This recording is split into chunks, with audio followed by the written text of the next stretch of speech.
Bismillahirrahmanirrahim. Assalamualaikum warahmatullahi wabarakatuh. Alhamdulillahirabbil alamin, bihi nasta'in wa ala umuri din. Wassalatu wassalamu ala asrofil anbiya'i wal mursalin, sayyidina wa maulana Muhammadin wa ala alihi washabihi ajmain. Di sini saya akan mereview dan membandingkan jurnal mekanisme dan struktur pasar dalam perspektif Islam. Yang pertama yaitu judul Mekanisme Pasar dalam Islam, Jurnal Ekonomi Bisnis dan Kewirausahaan, volume dan halaman vol 4, nomor 2, 177 sampai 192, tahun 2019, penulis Ain Rahma.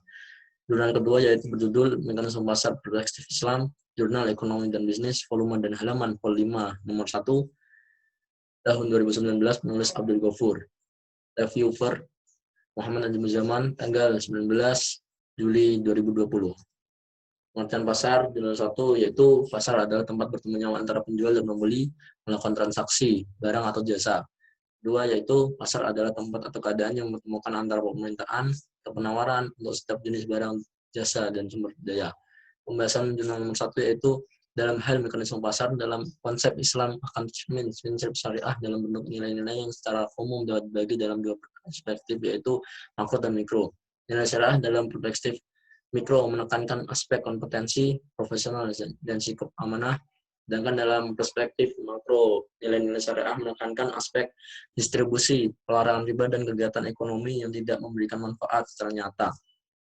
Mekanisme dalam pasar keadilan yaitu transparansi dan kejujuran, menghindari aktivitas yang terlarang, larangan barang, produk, jasa, dan proses yang merugikan dan berbahaya, pemanfaatan, produktif, dan tidak spekulatif, menghindari barang atau penggunaan SDM yang tidak efisien.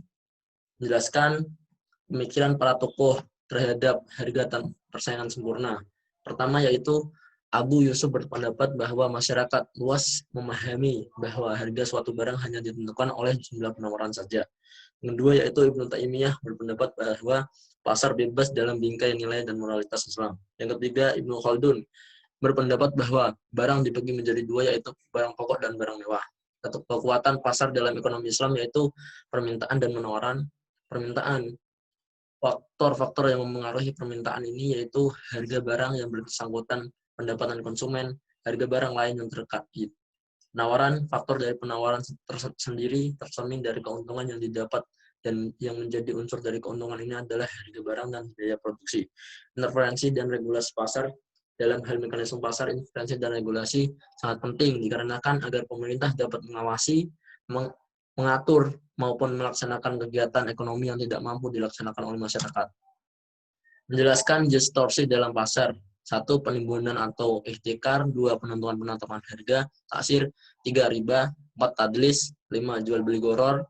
6. Tindakan melambungkan harga. Nomor 1 juga membahas tentang keseimbangan harga, yaitu keseimbangan atau equilibrium, menggambarkan suatu situasi di mana semua kekuatan yang ada dalam pasar, permintaan dan penawaran, berada dalam keadaan yang seimbang, sehingga setiap variabel yang terpenduk di pasar, harga dan kuantitas sudah tidak lagi berubah. Jurnal kedua yaitu membahas menurut segi fisik pasar dapat dibedakan menjadi beberapa macam, yaitu 1. Pasar tradisional, 2. Pasar raya, 3. Pasar abstrak, 4. Pasar swalayan, 5. Pasar swadaya. Terbentuknya pasar pada permulaan Islam. Menurut beberapa rekan sejarah, perjalanan dagang penduduk Quraisy pada saat itu menuju Syam pada saat musim panas dan Yaman pada saat musim dingin.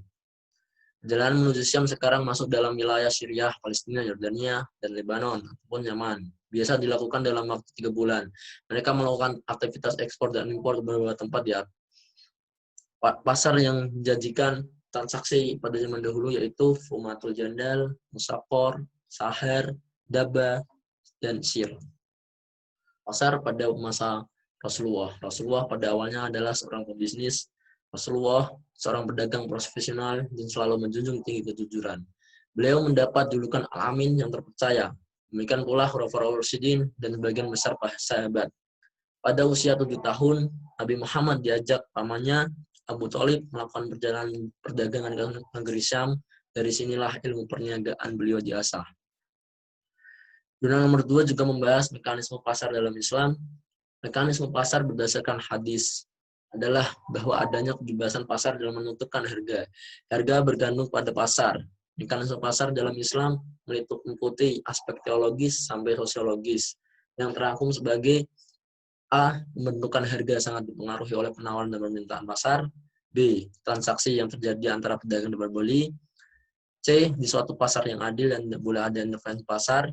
D. Pedagang boleh mengambil keuntungan karena keuntungan itu imbalan atas usaha dan resiko. Permintaan Islam mencakup hal berikut, yaitu permintaan hanya untuk barang-barang halal dan thayyib, tidak ada permintaan barang untuk tujuan kemegahan, kemewahan, dan kemubaziran. 3. Permintaan untuk basic needs masyarakat miskin meningkat karena kewajiban zakat, anjuran infak, dan sedekah.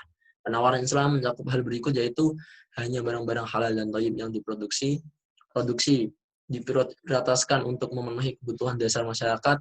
Keputusan ekonomi tidak hanya mempertimbangkan cost benefit di dunia, tetapi juga di akhirat, perlindungan terhadap manusia, sumber daya alam, dan lingkungan.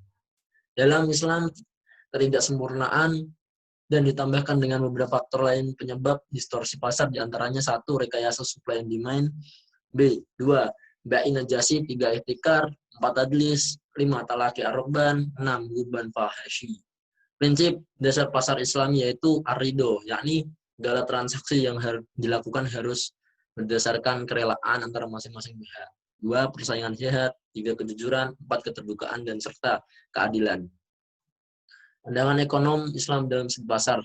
1. Menurut Abu Yusuf, tentang pasar dapat dijumpai dalam bukunya Al-Kharaj. 2. Menurut Al-Ghazali, karyanya berjudul Al-Ihya Ulumuddin juga membahas topik-topik ekonomi termasuk pasar. 3. Menurut pandangan Ibnu Taimiyah mengenai hal ini, sebenarnya berfokus pada masalah pergerakan harga yang terjadi pada waktu itu, tapi ia letakkan dalam kerangka mekanisme pasar. 4. Menurut pemikiran Ibnu Khaldun tentang pasar termuat dalam buku Al-Muqaddimah, Ibnu Khaldun membagi barang-barang menjadi 2 kategori, yaitu barang pokok dan barang mewah. Mekanisme keadilan pasar dalam Islam. Konsep Islam memahami bahwa pasar dapat berperan efektif dalam kehidupan ekonomi bila persaingan bebas dapat berlaku secara efektif.